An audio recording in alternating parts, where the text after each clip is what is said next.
నమస్తే నేను Gayatri welcome to life line ఈ రోజు లైఫ్ లైన్ లో గ్యాస్ట్రో మరియు లివర్ ప్రాబ్లమ్స్ గురించి మాట్లాడుకుందాం దీనికి అడ్వాన్స్ ట్రీట్మెంట్స్ ఏమేమి అవైలబుల్ గా ఉన్నాయో తెలుసుకుందాం దీనికి సంబంధించి మనతో పాటు స్టూడియోలో అందుబాటులో ఉన్నారు డాక్టర్ నవీన్ పోలవరపు గారు Clinical Director, Gastroenterology and Liver Diseases Specialist from Yashoda Hospitals, High Tech City. So, welcome sir. Welcome to the studio. Namaste. Sir, first of all, ee gastroenterology lo ఏమేమి కన్సిడర్ చేస్తారు ఏమేమి ట్రీట్స్ ఉంటాయి and how common it is? Gastroenterology జనరల్గా పొట్టకు సంబంధించిన problems అట్లాగే acid problem reflux symptoms రావటము అలాంటివి చూస్తుంటాం జనరల్గా. అలాగే లివర్కి సంబంధించింది గాల్ బ్లాడర్, ప్యాంక్రియాస్, అలాగే చిన్న పేగు, పెద్ద పేగు ప్రాబ్లమ్స్ ఉన్న వాళ్ళకి జనరల్గా గ్యాస్ట్రోఎంట్రాలజీ అండ్ లివర్ డాక్టర్ని కలుస్తారనమాట. So it's very vast area. ఇది మేము చెప్పిన చాలా ఏరియాస్ కవర్ చేస్తుంటుంది అనమాట. సో కామన్గా వచ్చే ప్రాబ్లమ్స్ ఇందాక రిఫ్లక్స్, పొట్టలో మంట, యాసిడ్ ప్రాబ్లమ్స్, వెయిట్ లాస్ అవటము, అలాగే మోషన్ ప్రాబ్లమ్స్ రావటం, అంటే లూజ్ మోషన్స్ కానీ కాన్స్టిపేషన్ కానీ రావటము, అలాగే మోషనల్ బ్లడ్ పట్టడం కానీ, ఆర్ జాండీస్ రావటము, పొట్టలో నొప్పి రావటం. So these are the common symptoms మా దగ్గరికి వస్తారన్నమాట. అండ్ అసలు ఎందుకు వస్తుంది ప్రాబ్లం అనేది అండ్ ఎవరిలో ఎక్కువగా చూస్తూ ఉంటాం? సో ఇప్పుడు మనం మాట్లాడుకుంటే reflux symptoms, for example heart burn అనుకోండి. హార్ట్ బర్న్ ఈ మధ్యకాలంలో చాలా ఎక్కువ చూస్తున్నాం. సో ఎందుకంటే మన తినే ఫుడ్ బట్టి, అలాగే మన లైఫ్ స్టైల్ బట్టి ఈ మధ్య ఎక్కువ చూస్తున్నాం. ఫర్ ఎగ్జాంపుల్ 20-30 years బ్యాక్ ఇండియాలో ఈ రిఫ్లక్స్ సిమ్టమ్స్ అనేది అరౌండ్ 7 to 8%, అంటే 100 మందిలో 7 మందికో 8 మందికో ఉండేదన్నమాట. ఈ మధ్య కాలంలో we are almost seeing 25 to 30% population కాబట్టి, అంటే 100 మందిలో 20 మందికి 30 మందికి ఈ ప్రాబ్లమ్స్ చూస్తున్నాం రిఫ్లక్స్ సిమ్టమ్స్. ఎందుకు? Because of the food habits. Okay, మనం తినే ఫుడ్ హ్యాబిట్ పట్టే, అంటే టైంకి తినకపోవటం, సరైన ఫుడ్ తినకపోవటము, అండ్ అన్హెల్దీగా తినటము, ప్రాసెస్డ్ ఫుడ్ తినటము, అండ్ అనదర్ థింగ్ ఏంటంటే సెడెంటరీ లైఫ్ స్టైల్. ఓకే, ఈ మధ్య అన్ఫార్చునేట్లీ స్విగ్గీ, జొమాటోలు ఎన్ని వచ్చి మనకి ఇలాంటివన్నీ, అంటే not blaming any of these services, కానీ బట్ ఏంటంటే కనుక లైఫ్ స్టైల్ మారిపోయింది. సెడెంటరీగా కూర్చొని పనులు చేసుకుంటాము దాంతో, అండ్ వర్క్ లైఫ్ బ్యాలెన్స్ తప్పిపోవటం వలన దానివల్ల ఏమవుతుందంటే ఈ అన్టైమ్లీ డైట్, రైట్, అన్టైమ్లీ డైటే కాకుండా సరైన టైం తినకపోవటమే కాకుండా ప్లస్ ఈ స్ట్రెస్ లెవెల్స్ పెరగటము, వర్క్ లైఫ్ బ్యాలెన్స్ తప్పిపోవటము. ఓకే, దాంతో ఏమవుతుందంటే ఈ రిఫ్లక్స్ సిమ్టమ్స్ బాగా ఎక్కువైపోతున్నాయి. అలాగే పొట్టలో కూడా ఎక్కువసేపు ఫుడ్ ఉండటం, ఎక్కువసేపు ఫుడ్ స్టేసిస్ ఉంటాం, అన్నింటిలో రిచ్ ఫుడ్ ఎక్కువ తింటే ఇంకా పొట్టలో ఎక్కువ స్టేసిస్ ఉంటుందన్నమాట, ఉండిపోతుంది.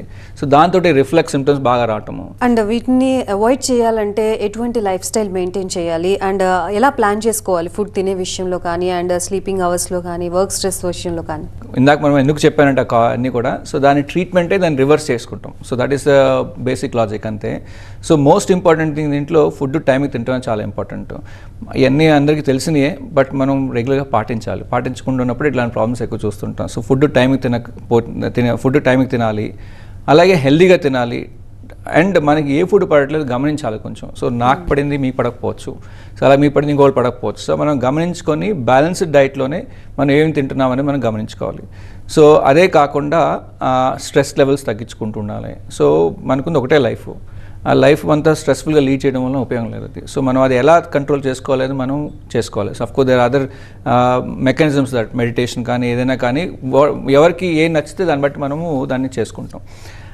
అదే కాకుండా స్లీప్ అనేది చాలా ఇంపార్టెంట్. సో చాలామంది ఏంటంటే కనుక బ్రోకెన్ స్లీప్ అవటము, లేకపోతే కనుక 3 hours 4 hours పడుకుంటాం, 5 hours పడుకుంటాం, అలాంటివి చేయడం వల్ల ఏంటంటే స్ట్రెస్ లెవెల్స్ పెరుగుతుంటాయి, దాంతో యాసిడ్ లెవెల్స్ పెరుగుతుంటుంది. So there is something called gut brain axis అంటాం. సో అంటే మన పేగులు బ్రెయిన్ తోటి కాన్స్టెంట్గా టచ్లో ఉంటుంది, కనెక్ట్లో ఉంటుంది. So it works both ways అనమాట. సో గట్ బ్రెయిన్తో మాట్లాడుతుంది, అలాగే బ్రెయిన్ గట్తో మాట్లాడుతుంటుంది. అందుకనే మనం పొట్టని వాటిని చిన్న మెదడు అంటాం. ఎందుకంటే ఎప్పుడైనా మనకి స్ట్రెస్ పడినప్పుడు, ఫర్ ఎగ్జాంపుల్, అప్పుడు ఆ ఎఫెక్ట్ అంతా కూడా మన చిన్న పేగు మీద, పొట్ట మీద పడుతుంటుంది అనమాట. సో దాంతో మన సిమ్టమ్స్ కూడా పెరుగుతుంటాయి, లైక్ పొట్టొబ్బరం రావటము, మోషన్కి వెళ్ళటము. ఇంటర్వ్యూకి వెళ్ళినప్పుడు కొంతమందికి వెళ్ళే ముందు వాళ్ళకి టెన్స్లో ఉన్నప్పుడు ఏమవుతుంది, వాళ్ళకి పద్దాక టాయిలెట్కి వెళ్ళాలని, తనకి తేన్పులు రావటం అట్లాంటివి వస్తాయి. సో ఎందుకు అని అంటే కనుక that's because gut and brain talk to each other. So okay, so అందుకని స్ట్రెస్ తగ్గించుకుంటే మనకి ఈ సిమ్టమ్స్ అనేవి కూడా తగ్గుతాయి. అండ్ బాగా ఆకలేసినప్పుడు కూడా బ్రెయిన్ అసలు వర్క్ చేయదంటారు. సో అందుకోసం ఇంటర్ రిలేటెడ్ ఉందన్నమాట. అండ్ డాక్టర్ గారు ఇప్పటి వరకు మనం సిమ్టమ్స్ గురించి మాట్లాడుకుందాం. అండ్ ఎక్స్ట్రీమ్ భయపెట్టే సిమ్టమ్స్ ఏముంటాయి అండ్ ఏ వస్తే ఎక్కువగా భయపడాల్సిన సిచ్యువేషన్ ఉంది, డాక్టర్ని ఇమీడియట్గా అప్రోచ్ అవ్వాలి? అలార్మింగ్ సిమ్టమ్స్ అంటే మనకి సంబంధించిన గ్యాస్ట్రోకి సంబంధించిన అలార్మింగ్ సిమ్టమ్స్ అంటే ఏ సిమ్టమ్స్ వస్తే మనం భయపడాలి అంటే మనకి ఫుడ్ తిన్నప్పుడు అడ్డుపడుతుంది, మనం తినలేకపోతున్నాం. పర్టికులర్లీ సాలిడ్ ఫుడ్ కానీ లిక్విడ్స్ కానీ తీసుకున్నప్పుడు ఇక్కడ అడ్డుపడినట్టు అనిపిస్తుంది. అన్ఎక్స్ప్లెయిన్డ్గా బరువు తగ్గిపోతున్నారు, ఓకే, సో రీజన్ లేకుండా. అలాగే వామిటింగ్ కన్సిస్టెంట్గా అవుతుంది అలా ఉన్నా కానీ, ఆర్ పొట్టమంట యాసిడ్ సిమ్టమ్స్ కూడా అలాగే కన్సిస్టెంట్గా ఉంటున్నాయి. మనం ఈ మధ్యకాలంలో ఈ యాసిడ్ తగ్గించే ట్యాబ్లెట్లు, ఒమిప్రజోల్ లాంటి ట్యాబ్లెట్ మనం చాలా వేసుకుంటున్నారు. అన్ఫార్చునేట్లీ దాని యూజ్ ఎక్కువ అవటం వలన మనకి సిమ్టమ్స్ లేట్గా ప్రజెంట్ అవుతున్నారు. కాకపోతే ఈ యాసిడ్ రిలేటెడ్ సిమ్టమ్స్ 2-3 వారాల కంటే ఎక్కువ ఉన్నా, ఫుడ్ తిన్నప్పుడు అడ్డుపడుతున్నా, మింగలేకపోతున్నారు, ఆర్ వెయిట్ తగ్గుతున్నా, వామిటింగ్ అవుతున్నా, ఆర్ బ్లాక్ మోషన్ అవుతుంది, నల్ల మోషన్ అవుతుంది, అంటే బ్లీడింగ్, ఇంటర్నల్ బ్లీడింగ్ అవుతున్నట్టు అనమాట. అలాగే రక్తపు వాంతులు అవుతున్నాయి, ఆర్ అన్ఎక్స్ప్లెయిన్డ్గా వెయిట్ తగ్గుతూ పొట్టలో నొప్పి రావటము. సో ఇలాంటి సిమ్టమ్స్ ఏమన్నా, ఆర్ మోషన్లో బ్లడ్ పడుతుంది, మోషన్ హ్యాబిట్ మారింది. ఫర్ ఎగ్జాంపుల్ మనకి ఒక మనిషి 2 రోజులకు ఒకసారి వెళ్తాడు, ఆర్ 3 రోజులకు ఒకసారి వెళ్తున్నాడు మోషన్కి. అదే మనిషి ఇప్పుడు రోజుకు ఒకసారి వెళ్తున్నాడు. సో హ్యాబిట్ మారింది, బౌల్ హ్యాబిట్ మారింది. అలాగే అంతకుముందు డైరీ అంటే రోజుకి 2 సార్లు 3 సార్లు వెళ్ళి అతను ఇప్పుడు 2 రోజులకు ఒకసారి వెళ్తున్నాడు. So again that is also what we call change in bowel habit. So ఇలా బౌల్ హ్యాబిట్ మారినప్పుడు అంటే అది అట్లా పర్సిస్టెంట్గా ఉంది, అంటే 2 వారాల కంటే ఎక్కువ ఉంది అట్లాంటి ప్రాబ్లమ్స్, డెఫినెట్గా దాన్ని ఇగ్నోర్ చేయకుండా చూపించుకోవాలి. అండ్ గ్యాస్ట్రిక్ ప్రాబ్లం ఉన్న ప్రతి ఒక్కరు కూడా ఏమనుకుంటారు, డైలీ పరగడుపున ఒక టాబ్లెట్ వేసేసుకున్నాం కదా, ఆ తర్వాత డే మొత్తంలో ఎంత స్పైసీ ఫుడ్ తిన్నా పర్వాలేదు, తినేయచ్చు ఇష్టం వచ్చినట్టు అని అనుకుంటూ ఉంటారు. Is it right? అండ్ అలాగే కాన్స్టెంట్గా గ్యాస్ట్రిక్ టాబ్లెట్ వేసుకుంటే ఎటువంటి ఎఫెక్ట్ పడుతుంది? గుడ్ క్వశ్చన్ అండి. సో ఇందాక మనం మాట్లాడుకున్నట్టు ట్యాబ్లెట్స్ తీసుకుంటాం వల్ల సిమ్టమ్స్ మాస్క్ అవటము, లేట్గా ప్రజెంట్ అవటము, అదే ప్రాబ్లమ్స్ చాలా అడ్వాన్స్ స్టేజ్లో ప్రజెంట్ అయ్యేసరికి అడ్వాన్స్ స్టేజ్లో ట్రీట్మెంట్ కూడా బాగా తగ్గిపోతాయి అండ్ రికవరీ కూడా తగ్గిపోతుంది అనమాట. సో అందుకని ఇందాక నేను చెప్పినట్టు ట్యాబ్లెట్స్ వేసుకున్న తర్వాత కూడా ఒక 2-3 రోజులు వేసుకున్నారు అయినా తగ్గట్లేదు, ఇగ్నోర్ చేయకుండా డెఫినెట్గా చూపించుకోవాలి. ఎందుకంటే this could be a sign of something serious like a cancer in the background. So అందుకని మనం ఇగ్నోర్ చేయకుండా డెఫినెట్గా చూపించుకోవాలి. ఇందాక చెప్పిన సిమ్టమ్స్ మళ్ళీ చెప్తున్నాను, అన్నం తిన్నప్పుడు అడ్డుపడటము, ఆర్ అన్ఎక్స్ప్లెయిన్డ్గా వామిటింగ్ అవటము, ఆర్ వెయిట్ తగ్గిపోవటము, తెలియకుండా అన్ఎక్స్ప్లెయిన్డ్గా వెయిట్ తగ్గటము, మోషన్లో బ్లడ్ పడటము, or change in bowel habit అంటే పేగు మన మోషన్ హ్యాబిట్ మారటము, అలాగే కామెర్లు, అలాంటివి వస్తే మాత్రం డెఫినెట్గా ఇగ్నోర్ చేయకుండా వెంటనే చూపించుకోవాలి. ఫ్యాటీ లివర్ ప్రాబ్లమ్ని చాలా మంది ఫేస్ చేస్తున్నారు, ఎస్పెషల్లీ ఫీమేల్. సో ఎందుకని ఫీమేల్లోనే ఎక్కువగా మనం చూస్తున్నాం? అండ్ ఫ్యాటీ లివర్ అంటే ఏంటి పూర్తిగా తెలుసు? ఫ్యాటీ లివర్ యాజ్ పేరు చెప్పినట్టు లివర్లో ఎక్కువ కొవ్వు ఆర్ ఫ్యాట్ చేరుకుంటాం అనమాట. సో అంతకుముందు కూడా చూసేవాళ్ళము, కాకపోతే ఈ మధ్య కాలంలో చాలా ఎక్కువ చూస్తున్నాము. ఎందుకు అంటే కనుక ఇందాక మనం మాట్లాడుకున్నట్టే సెడెంటరీ లైఫ్ స్టైల్, అంటే మనం అంతకుముందు తిరిగే వాళ్ళం ఇప్పుడు ఎక్కువసేపు కూర్చొని ఉంటాము. అలాగే అది కాకుండా మనకి diabetes, blood pressure, cholesterol problems ఇవన్నీ బాగా పెరుగుతున్నాయి ఈ మధ్య. సో ఎవరికైతే కనుక ఈ రిస్క్ ఫ్యాక్టర్స్ ఉంటాయో, లైక్ కొలెస్ట్రాల్ ప్రాబ్లమ్స్ ఉన్న వాళ్ళకి, diabetes, India is the diabetic capital of the world అంటాం. సో అంతమందికి డయాబెటీస్ ఉంది ఇండియాలో. So diabetes, blood pressure, cholesterol problems, thyroid problems, obesity, particularly పొట్ట చుట్టున్న ఫ్యాట్, అలాంటివి ఉన్న వాళ్ళకి ఈ మధ్య లివర్లో ఎక్కువ ఫ్యాట్ చేరుకుంటుంది అనమాట. అండ్ మన అందరం కూడా ఇప్పుడు అర్బనైజేషన్ అయిపోవటము, చాలామంది ఫాస్ట్ ఫుడ్స్ తీసుకుంటాం, processed food, ultra process food తింటాము. సో దీనివల్ల ఏంటంటే కనుక అండ్ నో యాక్టివిటీస్, సో దీనివలన మనకి ఎక్కువ ఫ్యాట్ చేరుకుంటుంది. సో ఇప్పుడు స్టాటిస్టిక్స్ ప్రకారము ఇండియాలోనే 100 మందిలో కనీసం 35 to 40 members have this fatty liver. Cirrhosis ఒక్కసారి వచ్చింది అంటే కనుక, అంటే లివర్ బాగా పాడైపోయి స్కార్ అయిపోయిన లివర్ని సిరోసిస్ అంటాం అనమాట మెడికల్ టర్మ్స్లో. ఈ సిరోసిస్ ఒక్కసారి వచ్చిన తర్వాత it is a permanent and irreversible damage, అంటే నార్మల్కి రాదు, పర్మనెంట్గా డ్యామేజ్ అయిపోయినట్టు అండ్ ప్రోగ్రెస్ అవ్వకుంటూ వస్తూ ఉంటుంది అనమాట.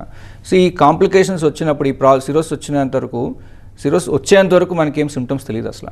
అందుకని లివర్ డిసీజ్ అన్నీ కూడా ఎప్పుడు కూడా సైలెంట్ కిల్లర్ అని చెప్తాం, ఎందుకంటే ఆ స్టేజ్కి వచ్చేంత వరకు ఏమాత్రం చెప్పదు. సో ఫ్యాట్ లివర్ ఎప్పుడు సిరోసిస్గా మారిందా మీకు ఏమాత్రం వార్నింగ్ ఇవ్వదు. ఇన్ఫ్యాక్ట్ ఇందాక ఈరోజు చూసిన ఒక పేషెంట్ ఇలాగే ఫ్యాటీ లివర్తో వచ్చాడనమాట. ఫ్యాటీ లివర్ తెలుసు, అంతకుముందు 10 years బ్యాక్ తెలుసు, అయినా దాన్ని అట్లాగే మానిటర్ చేసుకుంటున్నాడు కానీ దాని గురించి ఏం చేయలేదు. ఇప్పుడు ఈరోజు సిరోసిస్ వచ్చాడనమాట. సిరోసిస్ వచ్చి రక్త కణాలు ఫామ్ అనమాట, ఇక్కడ వారికోజ్ వెయిన్స్ ఫామ్ అవుతాయి, అక్కడి నుంచి బ్లీడింగ్ అయ్యి వచ్చాడనమాట. సో అలా మనకి సిమ్టమ్స్ కాంప్లికేషన్ వచ్చిన వరకు ఏం తెలియదు. పొట్టలో నీరు చేరుకుంటాం, కాళ్ళ వాపులు రావటము, రక్తటి వాంతులు అవటము, నల్లటి మోషన్ రావటము, సో మత్తు అయిపోవటము, డ్రౌజీగా అవటము, ఎందుకంటే టాక్సిన్స్ బ్రెయిన్కి వెళ్ళిపోవటం అనమాట. సో అలాంటి సిమ్టమ్స్ వచ్చినప్పుడే పేషెంట్స్ జనరల్గా ప్రజెంట్ అవుతారు సిరోసిస్ వచ్చిన వాళ్ళు. అదర్వైజ్ వాళ్ళకి తెలియదు అనమాట. సో ఆ స్టేజ్కి వచ్చేంతవరకు ఏం సిమ్టమ్స్ రావు. సిమ్టమ్స్ వచ్చేసరికి ఆల్రెడీ ఇర్రివర్సిబుల్గా డ్యామేజ్ అయిపోయినట్టు అనమాట. సో అందుకని మై రిక్వెస్ట్ ఈజ్ ఫ్యాట్ లివర్ని ఇగ్నోర్ చేయొద్దు. చాలా కామన్గా చూస్తున్నాం కదా ఫ్యాట్ లివర్ అనుకుంటాం. Fat liver is a warning. Liver infections గురించి మాట్లాడుకుంటే అవి కూడా ఎక్కువగానే చూస్తున్నాము. అండ్ ఎందుకు ఇన్ఫెక్షన్స్ ఫామ్ అవుతాయి అండ్ దాని గురించి ఏం చెప్తారు? హెపటైటిస్ మీరు చెప్పినట్టు దాన్ని జనరల్గా ఇన్ఫెక్షన్స్ని హెపటైటిస్ అంటారనమాట. సో హెపటైటిస్ సాధారణంగా చూసే 2 వైరస్లు ఉంటాయి, hepatitis B virus, hepatitis C. అలాగే ఏ, దాని తర్వాత డిఈ, అట్లా చాలా వైరస్లు ఉన్నాయి. కానీ బట్ కామన్గా మనం మాట్లాడుకుని హెపటైటిస్ గురించి మాట్లాడుకుని 2 వైరస్ అనమాట, హెపటైటిస్ బి అండ్ సి వైరస్లు. అది లివర్లోకి, అది బ్లడ్ నుంచి బ్లడ్ ట్రాన్స్మిట్ అవుతుంటుంది. అలాగే అప్పుడప్పుడు వర్టికల్ ట్రాన్స్మిషన్, అంటే మదర్ నుంచి బేబీకి రావటం, అంటే మదర్కి ఉండడానికి బేబీకి కూడా పుట్టుకతో రావటం అనమాట. సో అలాగే కొంతమంది కొన్నిసార్లు ఏంటంటే నీడిల్ ఎక్స్చేంజ్ అవ్వటము, రేజర్స్ ఎక్స్చేంజ్ చేసుకుంటాం, బ్రషెస్ ఉన్న వాళ్ళకి, ఇన్ఫెక్ట్ ఉన్న వాళ్ళకి తెలియకుండా అవడంతో వస్తామంట హెపటైటిస్ అనేది.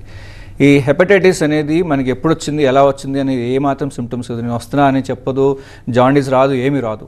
సో మన బాడీలో కూర్చొని మెల్లింగా లివర్లో డ్యామేజ్ చేసి క్రమేణా ఇట్లాగ మనం మాట్లాడుకున్నట్టు సేమ్ ప్రాసెస్, వాపు, ఇన్ఫ్లమేషన్ నుంచి స్కారింగ్ వచ్చి, స్కారింగ్ నుంచి లివర్ సిరోసిస్కి వస్తుందన్నమాట.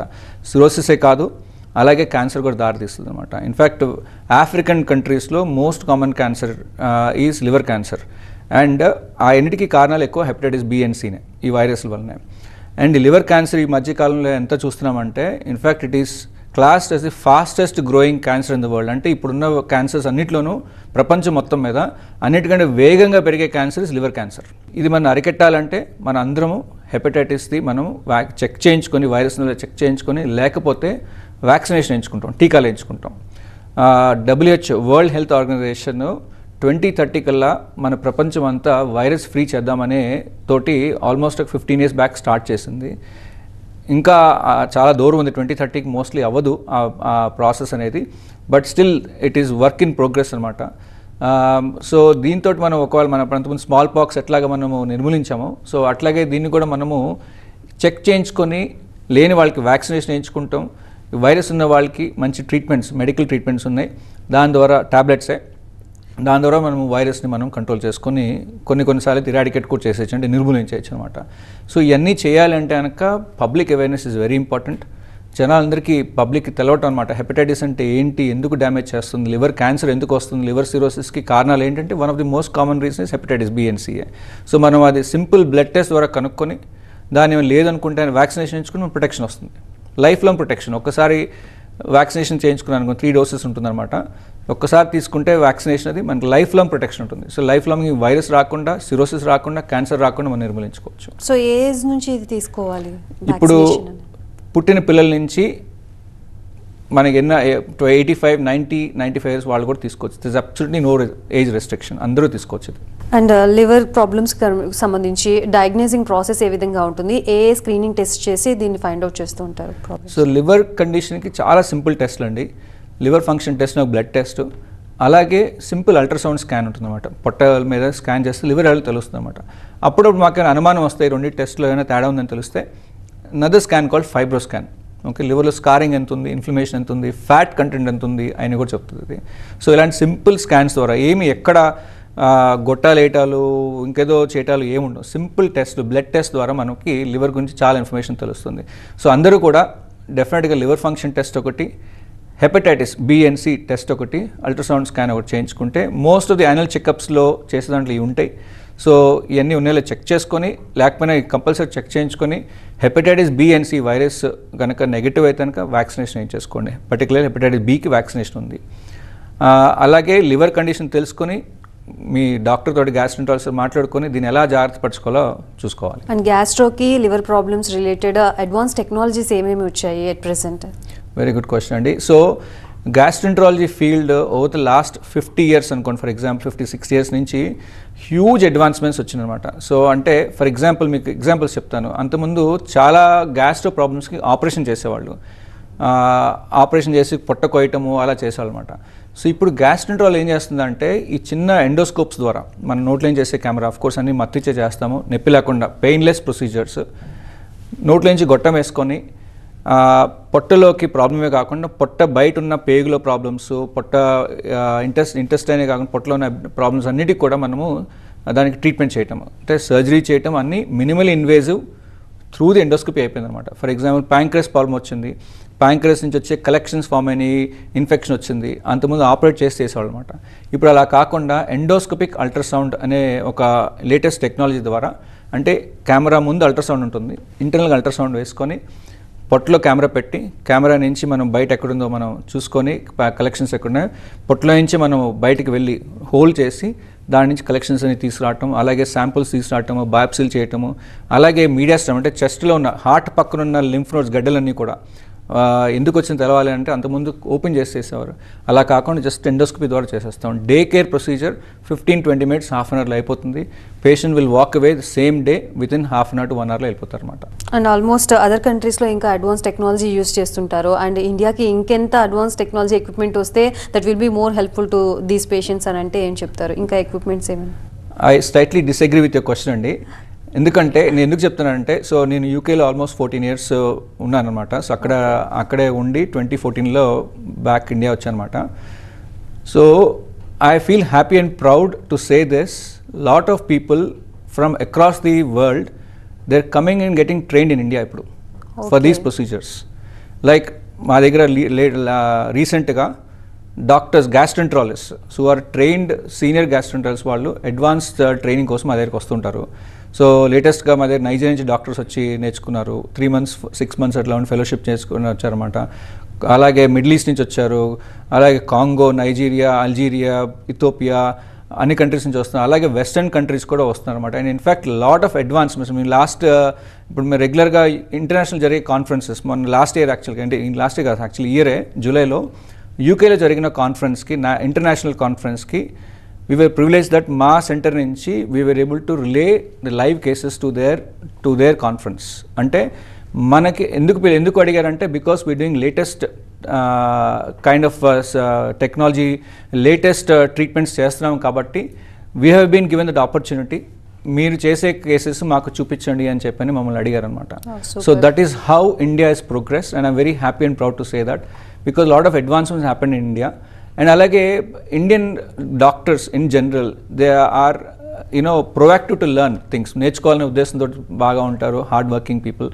సో అలా మనకి లేటెస్ట్ టెక్నాలజీస్ అన్నీ ఇండియాలో వచ్చినాయి. So I don't say anything different, అంటే మనకి ఎక్కడో బయట నుంచి ఇంకా రావాలని లేదు. ఇన్ఫ్యాక్ట్ కొన్ని అయితే కనుక ఇండియాలోనే ఫస్ట్ మనం స్టార్ట్ చేసిన తర్వాత బయట కంట్రీస్ కూడా వెళ్తున్నాయి. ఇలా బౌల్ క్యాన్సర్ గురించి ఎక్కువగా వింటున్నాము అండ్ ఇక్కడ అవేర్నెస్ చాలా తక్కువనే చెప్పాలి compare to other states, other countries. And bowl cancer అసలు ఏంటి అండ్ దీని గురించి చెప్పండి. బౌల్ క్యాన్సర్ అనేది it's something which can be, మనం ముందుగా కనుక్కుంటే కనుక మనం దాన్ని క్యూర్ చేయొచ్చు. అంటే క్యాన్సర్ అంటే మనం క్యూర్ చేయలేము చాలా అనుకుంటాం కదా sir. Bowel cancer is one cancer where మనం ముందుగా కనుక్కుంటే కనుక మనం త్వరగా మనం నిర్మూలించవచ్చు. ఇప్పుడు ఏమైందంటే వెస్ట్రన్ కంట్రీస్లో అబవ్ 45 years అంటే 45 ఏళ్ళు దాటిన ప్రతి ఒక్కరికి వాళ్ళకి గవర్నమెంట్ తరపు నుంచి వాళ్ళకి కొలనోస్కోపీ అంటే పెద్ద పేగు పరీక్ష చేయడానికని వాళ్ళకి పంపిస్తారనమాట. ఎందుకు అంటే కనుక సైన్స్ ప్రకారం తెలిసింది ఏంటంటే కనుక ఈ క్యాన్సర్ అనేది ఎట్లా వస్తుందంటే మన పేగులో, పెద్ద పేగులో ఫస్ట్ ఒక చిన్న పాలిప్ లాగా వస్తుంది అనమాట. పాలిప్ అంటే ఒక చిన్న పుట్టగొడుగులాగా అనుకోండి, మష్రూమ్ లాగా చిన్న పుట్టగొడుగులాగా వస్తుంది. ఆ పుట్టగొడుగే మెల్లిమెల్లిగా పెరిగి over the number of years అది 5 years కానీ 10 years కానీ 15 years కానీ అది క్యాన్సర్గా మారుతుంది. మనం అదేమైనా ఈ పుట్టగొడుగు స్టేజ్లోనే మనం కనుక తీసేసామనుకోండి, అప్పుడు మనం క్యాన్సర్ నిర్మూలించేసినట్టే కదా, అది క్యాన్సర్ ఎరాడికేట్ చేసినట్టే ఆ పేషెంట్కి, ఆ పర్సన్కి. సో అలాగే ఈ ప్రాసెస్ తెలుసుకొని సైన్స్లో వెస్టర్న్ కంట్రీస్లో అందరికీ 45 దాటిన అందరికీ కెమెరా పరీక్ష చేస్తారన్నమాట. ప్రతి ఒక్కరికి, ప్రతి మనిషికి, ప్రతి పాపులేషన్ పర్సన్కి సిమ్టమ్స్ ఉన్నా లేకపోయినా సంబంధం లేకుండా 45 years దాటిన ప్రతి ఒక్కరికి బౌల్ క్యాన్సర్ స్క్రీనింగ్ ప్రోగ్రామ్ అంటాము. అలాగే మనకి బ్రెస్ట్ క్యాన్సర్ స్క్రీనింగ్ ప్రోగ్రామ్ అని ఉంటారు, అలాగే ప్రాస్టేట్ క్యాన్సర్ స్క్రీనింగ్ ప్రోగ్రామ్ ఉంటారు, అలాగే బౌల్ క్యాన్సర్ కూడా స్క్రీనింగ్ చేస్తుంటారు అనమాట. సో ఈ బౌల్ క్యాన్సర్ స్క్రీనింగ్ చేయటం వలన ఒకప్పుడు bowl cancer was number 1 cancer in the వరల్డ్లో ఉన్నది ఈ క్యాన్సర్ స్క్రీనింగ్ చేయడం వలన, స్క్రీనింగ్ ప్రోగ్రామ్ చేయడం వలన ఈ పాలిప్స్ కనుక్కొని కట్ చేయడం, తీసేయడం వలన నెంబర్ 1 స్థానం నుంచి 8th పొజిషన్కి కిందకి నెట్టగలిగారు అనమాట. అండ్ ఈ పాలిప్స్ని వన్స్ రిమూవ్ చేసిన తర్వాత నెక్స్ట్ టైం రిపీట్ అవ్వవా? సో ఒక్కసారి పాలిప్ తీసేసిన తర్వాత depending upon the size of the polyps, number of the polyps బట్టి ఒక్కొక్కసారి 5 yearsకి ఒకసారి మళ్ళీ ఇంకొకసారి కొలనోస్కోపీ చేసి చూద్దామండి. అసలు చిన్న పాలిప్స్ ఉన్నాయి, కంగారు పడాల్సిన అవసరం లేకపోతే అసలు చేయాల్సిన అవసరం లేదు తర్వాత. సో అలా మనము ఉన్న దాన్ని బట్టి గైడ్లైన్స్ ప్రకారము number of polyps, size of the polyps, type of the polyp బట్టి చెప్తాను అనమాట.